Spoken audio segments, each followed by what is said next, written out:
मित्रांनो, हा व्हिडिओ बघितला तुम्ही. ठाण्यामध्ये गटाराच्या घाणेरड्या पाण्यामध्ये ही व्यक्ती कणसे धुवून आहे ना लोकांना विकत आहे. पहा किती हा निष्काळजीपणा असेल. पहा म्हणजे सरळ सरळ ही व्यक्ती लोकांच्या जीवाशी गंभीर खेळ खेळते. पहा मनसेच्या कार्यकर्त्यांनी या विक्रेत्याला चांगला फटकवलेला आहे. पहा खरोखरच मनसेच्या कार्यकर्त्यांचं ना मनापासून अभिनंदन.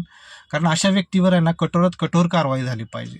2 पैशांच्या लालसेपोटी आहे ना जी व्यक्ती नागरिकांचा जीव धोक्यात घालते ना त्या व्यक्तीला कुठलीही सवलत नाही मिळाली पाहिजे. पहा सर्व नागरिकांनाही माझ्या या व्हिडिओच्या माध्यमातून विनंती आहे की रस्त्यावरून आणलेल्या कोणत्याही भाज्या असो, फळे असो किंवा इतर खाद्यपदार्थ असो, घरी नेल्यानंतर प्रथम ते स्वच्छ धुवा, त्यानंतरच ते घरातील वापरामध्ये घ्या. कारण अशा विक्रेत्यावर अंधविश्वास ठेवून ना आपण स्वतःच्या आरोग्याचं नुकसान करून घेतोय. पहा ठीक आहे. धन्यवाद.